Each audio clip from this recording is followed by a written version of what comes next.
Joe, is the you and Sam Cassell piss anybody off yet from blocking these shots on dead balls?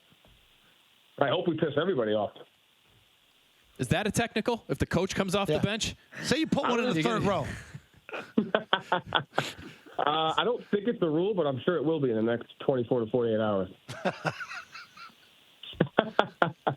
Is that because you anticipate blocking more shots tonight? Yes, he's not going to start. He's not going to change. I've been told I can't do that anymore. Oh, you have? By who? I can't say. That's got to be that's got to be a league thing. So it's got to be somebody above you to respect that because you can't do it anymore. Hey, I can't say. All I know is we won't be doing that anymore. Were you surprised at how pissed off Charles Barkley was at you about this? He didn't seem happy about it. I didn't hear what he said. Oh, Chuck didn't seem happy about it. He's been going on rants. Yeah.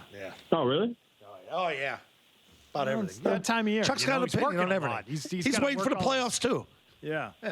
No, I mean, I didn't hear what he said, but like I said, we can laugh about it, but at the end of the day, I think you have small moments in your organization to set the temperature of what you want to be about.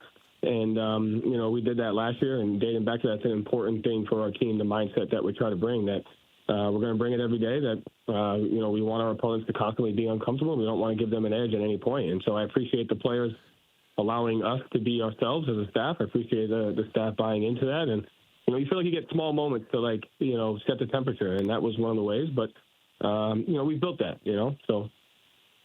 All right. Well, I guess we won't be seeing that anymore. There goes that. That's too bad. I thought it marked a change in sort of how coaches carry themselves, if that's the right way to put it. I know that kind of sounds weird, but, I feel like coaching, and it's a positive development in my mind, has gotten a little less formal. It's become a little more casual, which I think has been a good thing. Like, you don't have to wear the suits anymore. How much would it suck to have to wear a suit every night, Joe, coaching this team? Awful. I mean, that'd be terrible. Like, we're going on this, 6-game road trip. Like, are you supposed to bring, 6 suits? Like, first of all, when did that even start, I'm so glad we don't wear suits anymore. Yeah, I mean, 1950, it made sense. I don't know that it makes sense now. What are you wearing? And you had, the rolled-up box score, and you're slapping it across your hand. Yeah, right. I can see Pat Riley doing that. Why do you need any of that anymore, right? Football coaches ditched that a long time ago. Baseball managers wear the uniform technically, but they're more casual. What I always think is, what if you had to wear the uniform of your sport? Like, what if I was out there and, you look like one of the players. I talked about this last week. Maybe you could wear a different color uniform, right? So if your team is wearing the green uniform on a given night, you wear the black or the white one, right? You wear something different, but it's still a uniform. Yeah, that's what it could be. Or you go with the headband, and you go the cutoff with the headband and an arm sleeve. Like if I have if I get tennis elbow. I like that. That look dope. I like it. Hockey needs to ditch it. Their guys are still wearing suits every night on the bench. Every night. It's got to be uncomfortable. That didn't end that long ago because Brad was wearing suits when he first started here. And it was COVID. He looked like a high school COVID principal. bubble finally put an end to it. Yeah.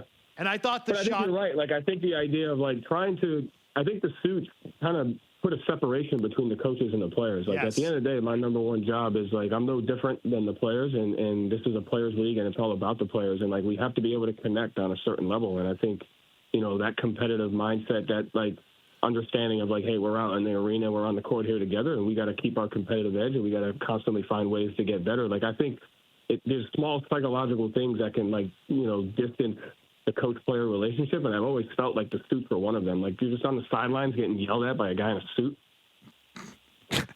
Right. And so I thought that this moment last week of you trying to block a shot was another move in that direction of. No question. That was a 100% move to break the barrier between. 100% move to break the barrier between coach-player and be hey, we're all out here competing together, and we all have a standard that we got to try to uphold to, And so it was important, I think, for. And again, I appreciate the players allowing us to be ourselves, and.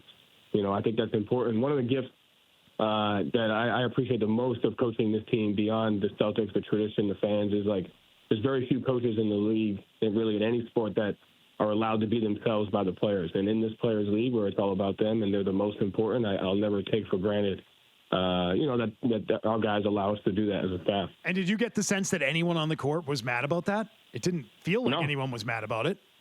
No. Just the other team, which is That's why I'm okay with it. That's why I'm okay with it. I'm like, all right, this is breaking down the coach-player barrier thing. Yeah, I wonder if any of the Suns players had threatened you bodily harm. That was basically what Barkley said the other night. He said, "I would have knocked the hell out of him. I'm not going to lie. I'm always up to get knocked out. And, I think that's important too. That's what Joe does in his free time. He tries to let people try and knock him out. That's true. Yes.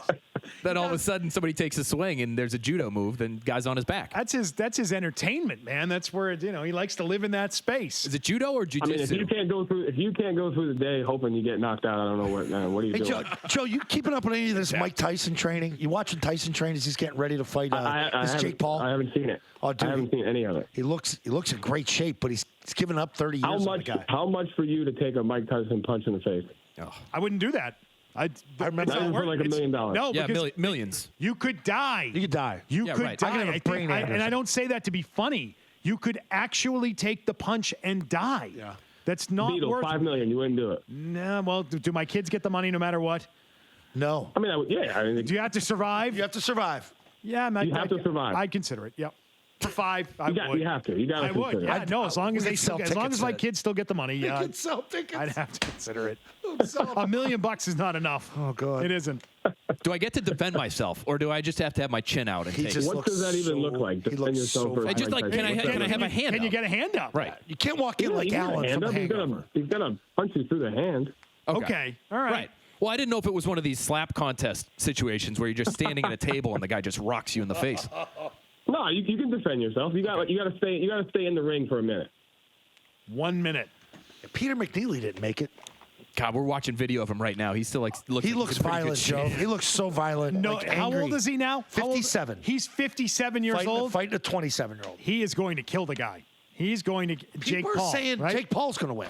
I wouldn't put my money on him. No. I hope somebody pisses Tyson off bad right before the fight. I want to see that kid go down. I don't like it. I haven't seen any of that. I got to look at when that is. When is that? July. July. It's going to It's happen on in Netflix. July. Yeah. Oh, wow. Yeah. Yeah. All right, Joe. All right, Joe. Great All talking right. Hey, to you. Joe, thanks for bringing this show back to what it really is. You know Thanks, what buddy. it's all about. That's what I'm here for, Joe. Yeah, you got it, guys.